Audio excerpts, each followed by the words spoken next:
Comment, c'est encore toi, Saadoun? Mais apparemment, cette fois-ci, tu n'as pas volé du poulet. Tu as volé une bague en or appartenant au propriétaire du restaurant. Je vous jure, monsieur, que je suis innocent. Vraiment? Mais pourtant, on a retrouvé la bague dans un foulard que tu cachais dans tes vêtements. Je n'ai aucune idée de comment cette bague a atterri dans mes vêtements. Je ne sais pas comment j'ai pu te faire confiance. Je vous jure, monsieur le juge, que je me suis repenti. Je vous jure que je n'ai rien volé. L'affaire est reportée à la séance de demain. Officier de police. À vos ordres, monsieur le juge. Je voudrais discuter avec vous un instant en privé.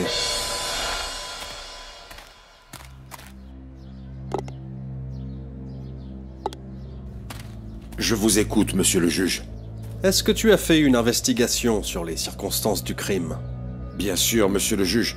Nous avons fouillé tous les gens et avons trouvé la bague dans la poche de ce voleur. Oui, mais se pourrait-il que la bague volée ait été mise dans sa poche sans qu'il ne s'en rende compte? Peut-être. Mais qui pourrait avoir un quelconque intérêt à faire ça?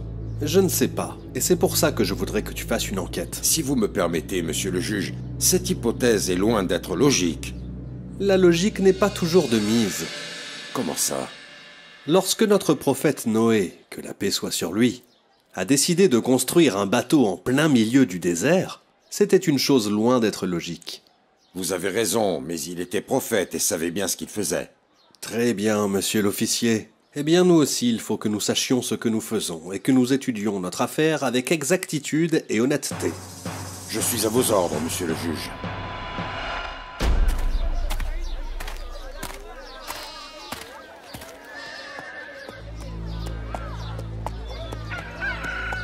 Monsieur Kawanes, l'officier de police est encore là.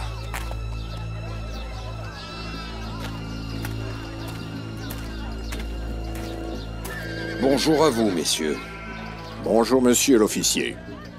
Je vous écoute. Je suis venu te rendre ta bague.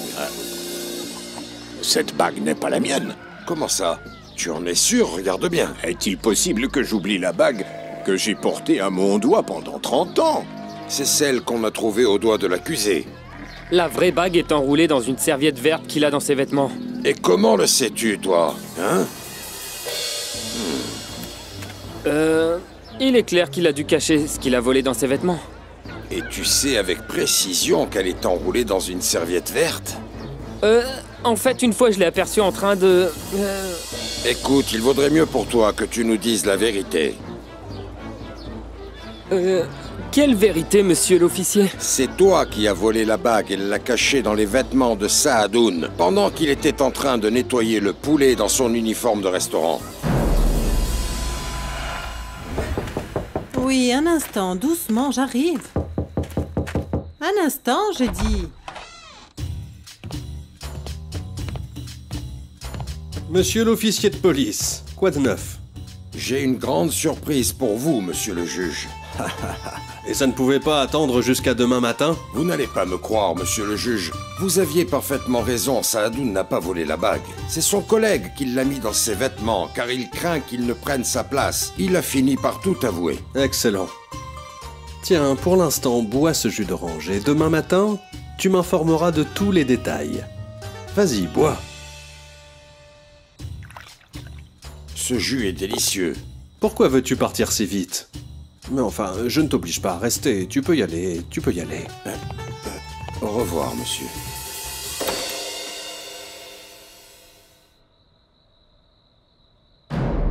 Enfin, vous avez du temps pour moi, papa. Finissez-moi l'histoire de la femme de Noé. Est-ce que je peux rester avec vous pour écouter le reste de l'histoire? S'il vous plaît, monsieur. Bien. Maintenant, j'ai 2 filles. Allez, viens, Wadida. Petite fille, Wadida, la vieille. Tais-toi, je ne suis pas vieille. Tu n'acceptes pas d'être vieille et tu acceptes d'être une petite fille? Si vous ne m'écoutez pas, je ne vous raconterai pas la suite de l'histoire. Que tout le monde se taise. Les gens étaient surpris par ce que les croyants faisaient. Alors ils se sont mis à répéter comme des perroquets les dires de la femme de Noé. Pourquoi bâtir un bateau au milieu du désert? Quel en est l'intérêt?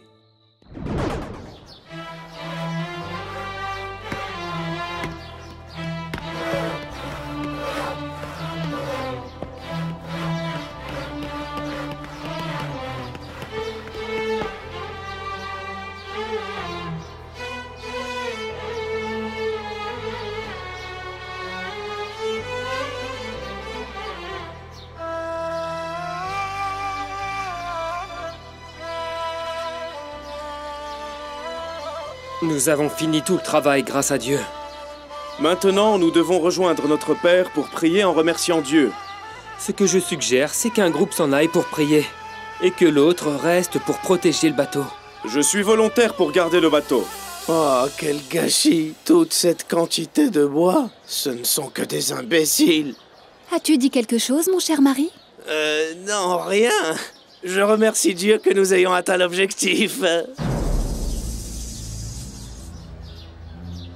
Approchez, approchez. Nous proposons ici toutes sortes de statues.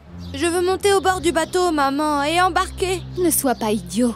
C'est impossible, nous sommes en plein désert. Nous exposons ici toutes sortes d'idoles. Celles qui donnent la prospérité, celles qui empêchent la maladie, et celles qui vous donnent des enfants. Expliquez-moi comment pouvez-vous vendre vos idoles autour du bateau d'un homme qui croit en l'unique Dieu? Ceci montre que nous sommes compréhensifs et que nous sommes pour la liberté d'expression. Il n'y a pas un dieu sous la forme de bateau? Pour le moment, non, mon garçon. On en fabriquera peut-être l'année prochaine. Est-ce que ce bateau restera ici dans les années qui viennent?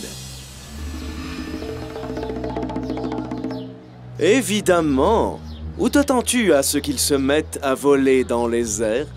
Est-ce que tu as entendu? Allez, on va rentrer maintenant. Et quand tu te décideras à m'obéir, je t'amènerai ici de nouveau. Kael avait parfaitement raison.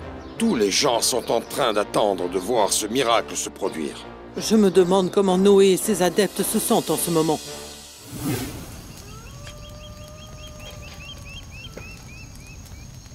Jusqu'à quand allons-nous supporter la moquerie de ces gens? Sois patient, Aram.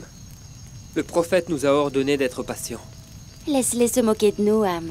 Plus tard, ils sauront qui avait raison. Et comment expliquer aux gens la raison de bâtir ce bateau dans cet endroit? Je suis comme toi, mon frère. Je ne sais pas.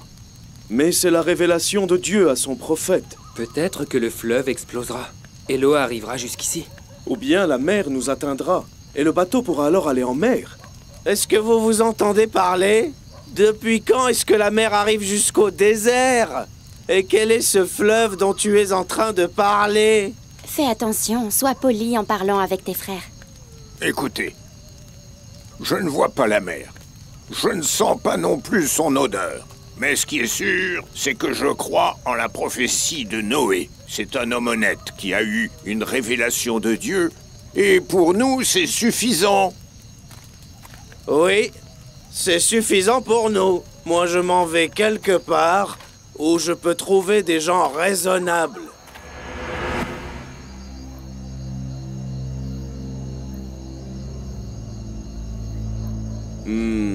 Les gens commencent à s'ennuyer de ce bateau. Ils veulent voir quelque chose de nouveau. Que diriez-vous de laisser quelques femmes danser autour du bateau? Les femmes dansent déjà partout. Nous voulons une idée créative. Oh, qui est là à cette heure-ci? Ouvrez-moi la porte. N'ayez pas peur, c'est Wagla. Mon fils Canaan est avec moi. Bienvenue, monsieur Canaan. Quelque chose de nouveau? Je ne sais pas par où commencer. Figurez-vous que Noé nous a demandé de construire des cages dans le bateau pour les animaux et les oiseaux, en préparation pour le départ. Quel départ? Je ne comprends rien. Oh, quelle idée merveilleuse! Imaginez un bateau en plein milieu du désert, où se rassembleraient les animaux et les oiseaux de toutes les régions de la Terre. Ce sera une place idéale pour les visiteurs souhaitant se promener.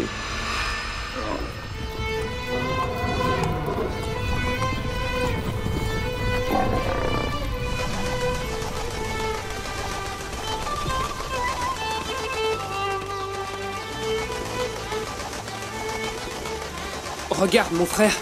Les oiseaux se dirigent vers leur cage, sans notre intervention. Le Créateur leur a ordonné de le faire. Leur instinct leur a montré le chemin. Béni soit le grand Créateur. Comment ces reptiles peuvent-ils être si proches de nous sans nous faire du mal? Regarde par là-bas, Sabra. Ces animaux sauvages, ils marchent avec les animaux domestiques. Ils sont côte à côte. Et ils ne les attaquent pas. Ce qui arrive est un miracle. Dieu soit béni. Il fait vraiment horriblement chaud. J'espère qu'il pleuvra afin que cette torture cesse. Ne souhaite pas ce qui peut causer ta mort. De quoi est-ce que tu parles? Je ne te comprends pas. Dis-moi, ton mari ne t'a-t-il pas parlé du signe du déluge? Hein? Tu veux dire l'explosion de la mer? Exactement. Je pensais que ce n'était qu'un bavardage. Ce n'est rien d'autre qu'une coïncidence. Crois-tu vraiment qu'il est possible qu'un déluge ait lieu en plein désert? Peut-être. Qui sait? Pourquoi parles-tu comme si tu n'étais pas concerné? Si nous mourrons, tu mourras toi aussi. N'es-tu pas notre allié? Je ne suis l'allié de personne dorénavant. À vous d'assumer les conséquences de vos actes.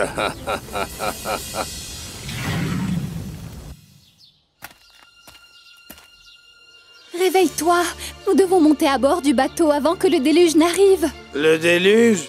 Éloigne-toi de ma vue, espèce de folle!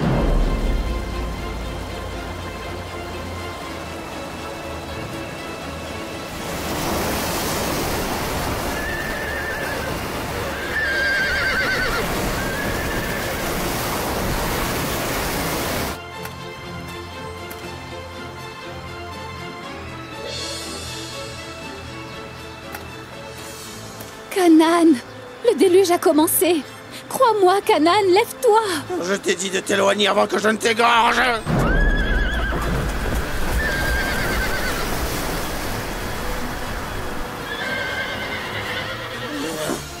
Mais de quel déluge cette folle est-elle en train de parler? Ah, qu'est-ce que c'est? Mais d'où peut bien venir toute cette eau? Que dois-je faire? La montagne. Il n'y a que la montagne qui puisse me sauver de toute cette eau.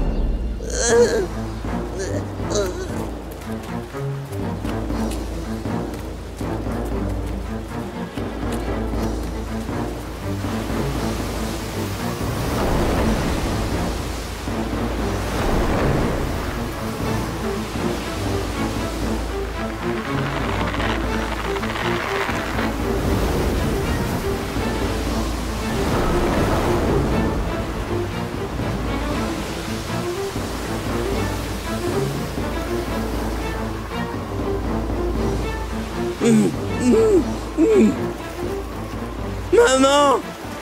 Donne-moi ta main! Non! Je n'ai besoin d'aide de personne. Le désert va absorber toute cette eau d'ici quelques minutes. Le soleil va se lever et sécher la terre. Ah, oui. Et Noé reconnaîtra enfin qu'il avait tort. Viens avec moi sur la montagne! Pour que Noé et ses adeptes me voient et qu'ils se mettent à se moquer. Non. Ça, crois-moi, ça n'arrivera jamais. Oh, maman! N'aie pas peur. N'aie pas peur. On va être sauvés. Oui. Et nous regagnerons notre fortune et notre pouvoir. Oh.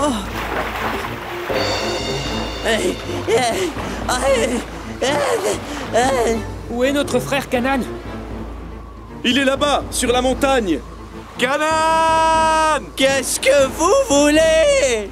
Notre père te demande de venir avec nous. Je resterai sur cette montagne. Elle me sauvera de l'eau.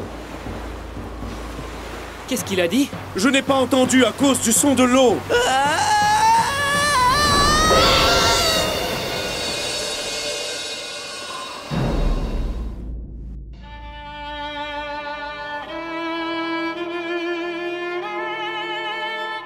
Au nom d'Allah, le tout miséricordieux, le très miséricordieux. Je vais me retirer, dit-il, sur une montagne qui me mettra à l'abri des eaux. Nul n'échappera aujourd'hui à l'arrêt de Dieu, excepté celui qui aura bénéficié de sa grâce, dit Noé. Puis les flots s'interposèrent entre eux, et le fils de Noé fut submergé. Allah le majestueux a dit vrai. Alors c'est ainsi qu'ont péri tous les infidèles, et avec eux la femme de Noé, et également un de ses fils. Tu n'as pas aimé cette histoire, Salma? Oui, mais j'ai honte d'être une femme comme elle. Elle était tellement méchante et mauvaise. Mais tu sais, le mal n'a rien à voir avec le fait d'être un homme ou une femme. N'essayez pas de me convaincre parce qu'il n'est pas vrai, mon père. Mais ce que je te dis, c'est la pure vérité, ma chérie.